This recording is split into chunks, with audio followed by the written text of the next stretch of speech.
Muchachos, tenemos un urgente porque está la cosa muy complicada en Irán, específicamente en el estrecho de Hormuz. Y para hablar de este tema tenemos al gran Carlos Federico Rukauf. Doctor, ¿qué información tiene? Bueno, hasta ahora las propuestas son las siguientes. Irán dice, abran ustedes el bloqueo, yo abro Hormuz y hablemos más adelante en otro momento del tema nuclear. Trump hasta ahora lo que ha contestado es el tema nuclear tiene que estar en la discusión. ¿Qué dijo Marco Rubio? Bueno, lo que estaba explicando. Es un riesgo Irán para todos, usan el canal de Hormuz como si fuera un arma de destrucción masiva, una bomba nuclear, dijo la palabra bomba nuclear, y con esto pueden entonces, si les permitimos que las cosas sigan así, en un tiempo volver a amenazar al mundo, a chantajear el mundo. ¿Qué ha ocurrido mientras tanto? Bueno, Europa está desesperada porque se abra rápidamente Hormuz. Putin ha hecho dos movimientos, recibió al canciller de Irán y al mismo tiempo su embajador en Naciones Unidas en el Consejo de Seguridad planteó que, pese a lo que todo el mundo dice, en realidad Irán tiene derecho a cerrar Hormuz porque están atacándolo. Entonces es un arma de defensa cerrar sus costas como lo haría cualquier país agredido. Ahora, ¿qué significa esto en términos concretos? ¿A qué juega Rusia? Bueno, la primera cosa que yo les vengo diciendo es que a lo que Rusia juega es a seguir vendiendo petróleo caro. ¿A cuánto está el petróleo en este momento? Rondando los $108 el barril del Brent y los $100 el barril del WTI. Ahora, hay otro petróleo del que se habla poco, que es el petróleo del Mar del Norte, que tiene una clientela de esa zona. Bueno, ese está a $145 el barril. Es decir, el mercado siente que la guerra continúa, que no hay posibilidad de arreglar este conflicto. Por eso está subiendo tanto durante el mercado abierto como en el postmercado. Les cuento un instante qué es el postmercado.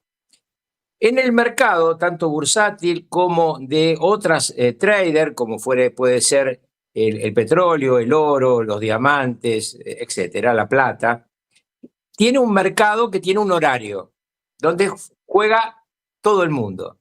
Ahora hay un premercado y un postmercado para gigantes, donde no entra el tipo que tiene 1 o 2 millones de dólares. Entran los tipos que tienen muchos millones de dólares. Bueno, ¿qué está pasando en el postmercado de hoy? Habida cuenta que estamos recién promediando la semana. Bueno, el postmercado está preocupado. Siente que esto va a un conflicto, que Irán no va a aceptar la línea roja de Trump de tratar el tema de la cuestión nuclear y que Estados Unidos en consecuencia no va a abrir la parte de bloqueo propia del estrecho de Hormuz. ¿Qué puso ahí Trump? 3 portaaviones, el Bush, el Gerald Ford y el Abraham Lincoln, con sus flotas. Ha detenido ya a este momento 83 buques. Los ha desviado, los ha mandado a un lugar, al otro, algunos los ha detenido, es decir, está impidiendo que Irán venda petróleo y que reciba cualquier tipo de mercadería. Al no poder vender petróleo, estamos en el tiempo límite. Esto es, se llenan los depósitos de la isla de Hark. Lo dijo Financial Times, lo dijimos contigo hace unos días. Muy bien.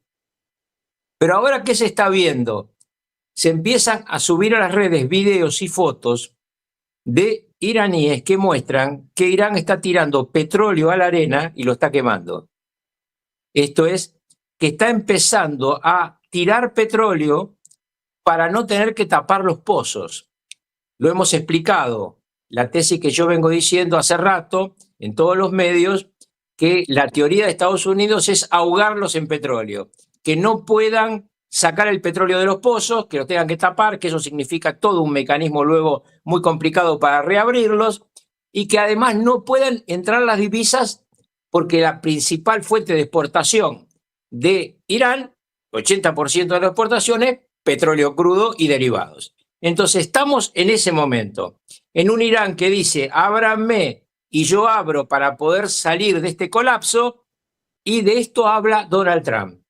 Donald Trump dice, Los iraníes me dicen que están en estado de colapso y quieren negociar, mientras ellos consiguen decidir quién manda. Ahora, hay una contradicción en este mensaje. ¿Quién te dice que están en colapso si vos no sabés quién manda? Entonces, claramente, lo que está planteando Trump es la duda que tiene su equipo.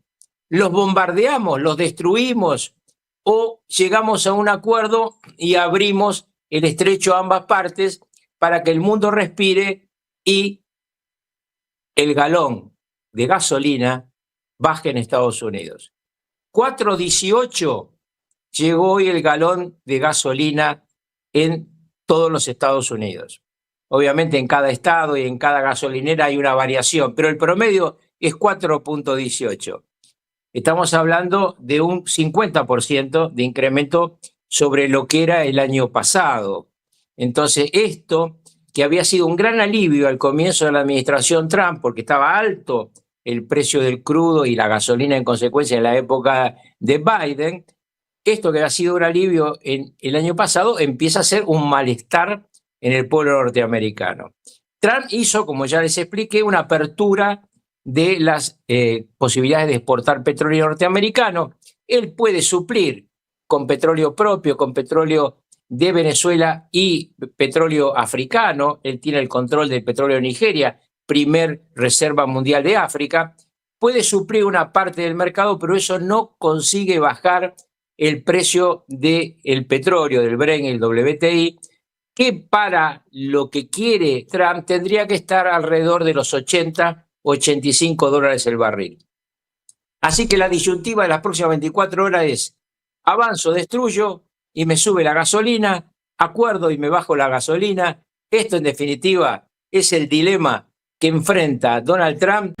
Trump declaró el fin de las hostilidades con Irán en medio de presión política en Washington y justo cuando se cumple el plazo clave que podía obligarlo a pedir autorización al Congreso.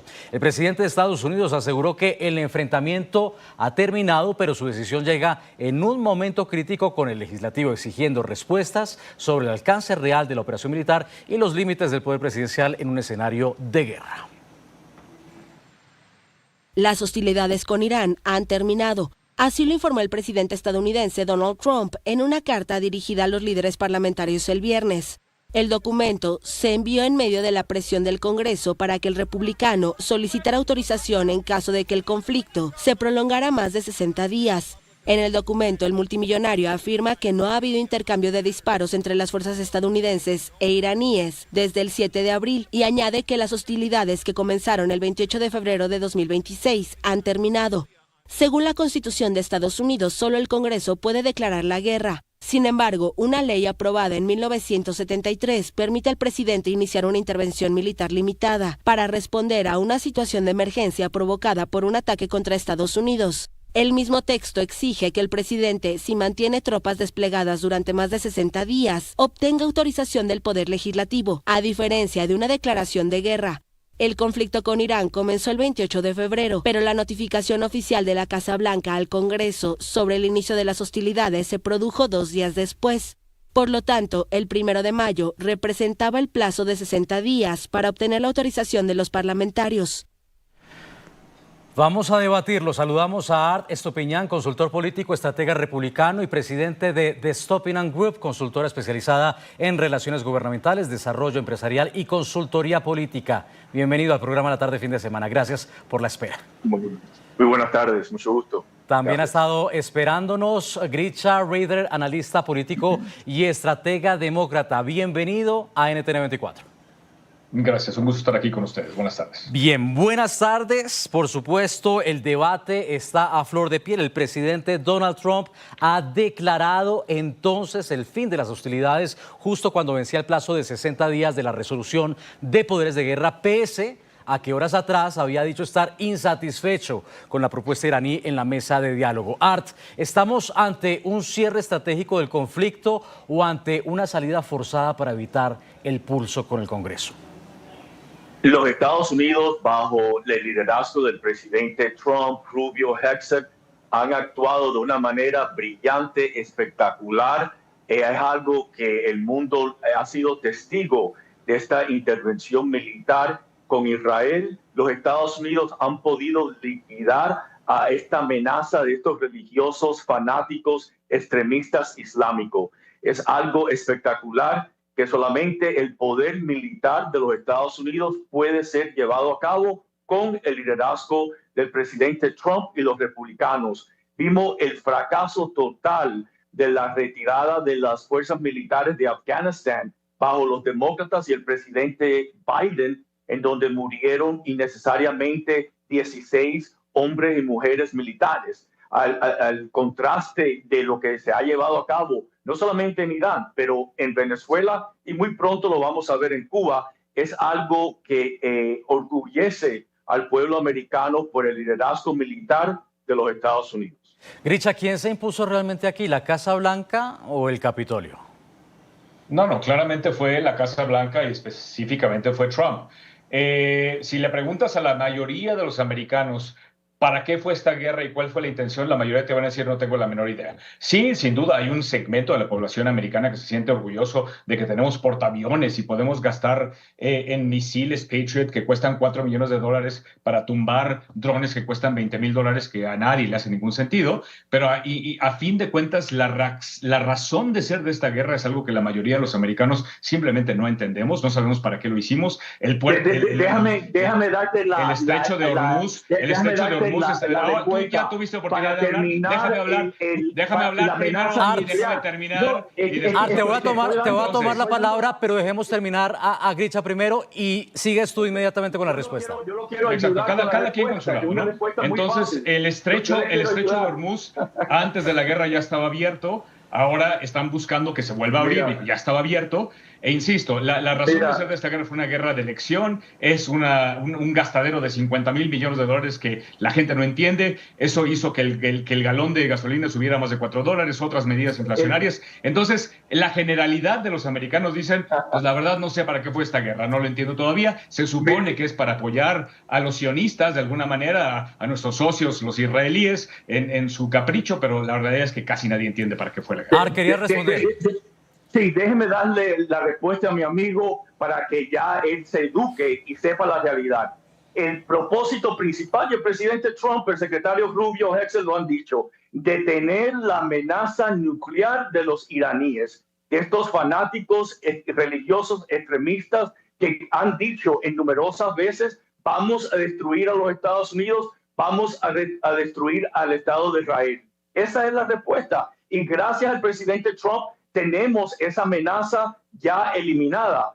Al contrario, con el presidente Clinton, que lo vimos en los 90, cuando él no pudo detener al padre del dictador de Corea del Norte, Kim Jong-il, detener esto. Y ahora vemos el loco dictador Kim Jong-un con una fuerza nuclear. El presidente Trump ha dicho no.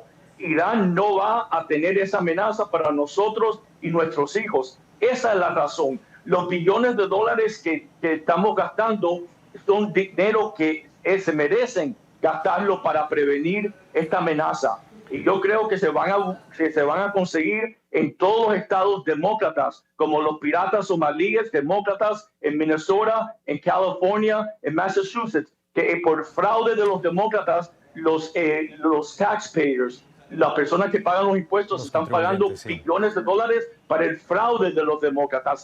Ahí es donde el dinero se va a conseguir. En todo caso, Grisha ha puesto un elemento interesante sobre la discusión y es la aprobación o desaprobación del conflicto, que ya es comparado en encuestas con la impopularidad de la guerra de Vietnam. ¿Qué tan profundo realmente podría ser el desgaste político para Trump después de estas semanas, estos 2 meses de enfrentamientos? Sí, no, y es cierto. Esta intervención militar no es popular porque la prensa liberal no está informando correctamente. Hay prensa en las redes sociales que sí están destacando todo. Este es una medida brillante del presidente Trump. Geopolítica con Venezuela. ¿Qué le sucedió a la China? Le cortó el 18% del petróleo que le dio a la China. ¿Qué es lo que está haciendo con Irán? Le ha cortado el 80% del petróleo que los chinos estaban sacando de Irán. Después que los chinos han invertido $400 billones en la infraestructura de Irán para transferir el petróleo a la China. Es una geopolítica mucho más sofisticada que obviamente si no educan al votante americano, pues no lo entiende. A ver, ambos hablaban también del factor precio. La operación Furia Épica ha generado, hay que decirlo, un colapso financiero sin precedentes en la estructura de defensa del régimen iraní, acumulando pérdidas por 144.000 millones de dólares en apenas 2 meses, mientras que Estados Unidos ha destinado solo el 2,6% de su presupuesto militar en 2025 a esta ofensiva. El costo del daño infligido a Teherán ya supera en 19 veces todo su gasto anual en defensa. Veamos el siguiente informe. La operación Furia Épica, al cumplirse 2 meses de su inicio contra el régimen iraní, revela un millonario gasto por parte de Estados Unidos. Al día de hoy aproximadamente estamos gastando 25.000 millones de dólares en la operación Furia Épica. Son municiones, también equipo de reemplazo. Le enviaremos a través de la Casa Blanca un informe al Congreso de los costos del conflicto. Sí, entonces usted dice que el costo completo es de 25.000 millones de dólares. Sí, así es. Aunque parece un costo enorme, el gasto militar de la Unión Americana para 2025 rondaba los 954.000 millones de dólares, monto que supera a China, que tiene un presupuesto estimado de 336.000 millones, o a Rusia con 196.000 millones. Los 25.000 millones destinados hasta ahora para la operación militar contra los ayatolás solo representa el 2,62% del presupuesto total. Lo que ha gastado Estados Unidos supera hasta ahora unas 3,4 veces el gasto militar iraní destinado para el último año. Según el Instituto Internacional de Investigación para la Paz de Estocolmo, Teherán tenía presupuestado solo 7.400 millones de dólares. Pero no es el único golpe que ha tenido el régimen. Según la Fundación para la Defensa de las Democracias, las pérdidas alcanzan los 144.000 millones de dólares, lo que representa aproximadamente el 40% del Producto Interno Bruto previo al inicio de las operaciones de las fuerzas de Estados Unidos. Esa millonaria cifra está dividida en 53.000 millones de dólares en pérdidas por falta de ingresos por hidrocarburos, tanto durante los ataques activos como por el bloqueo de puertos ordenados por el presidente Donald Trump. Y los costos de reemplazos avaluados en 91.000 millones de dólares, que abarcan los bienes destruidos en el conflicto, basándose en imágenes satelitales e informes de daños del Comando Central, que abarcan bienes militares, estratégicos, infraestructura económica y perturbaciones a la economía formal. Las nuevas evaluaciones de daños, un bloqueo más prolongado y el aumento de los costos de reconstrucción bajo sanciones elevarán el balance de las ya registradas pérdidas infligidas durante la operación Furia Épica. La operación Furia Épica deja entonces un contraste fuerte. Estados Unidos habría destinado cerca de 25.000 millones de dólares, una fracción considerable de su presupuesto, mientras que el daño económico al régimen iraní se estima en más de 140.000 millones. Gricha, tú has sido crítico precisamente sobre las pérdidas, el alto costo del combustible, pero ¿crees que quizá el mundo es hoy un mundo más seguro después de esta operación? Pues no necesariamente, porque insisto, bueno, empecemos por el hecho de que el amigo, nuestro compañero Art, nos quiere educar, pero usó una cifra diciendo 400 billones de dólares. A ver, eso es 10 veces el tamaño de la economía gringa. Desde ahí, claramente no entiendes la diferencia entre billones y miles de millones. Pero bueno, dejemos eso de lado. La realidad es que los iraníes, de alguna manera... Art, ya te doy la palabra. Queremos escuchar a Gricha y ya conversamos contigo. Insisto, el compañero usó la cifra 400 billones de dólares. A ver, esa cifra no tiene ningún sentido.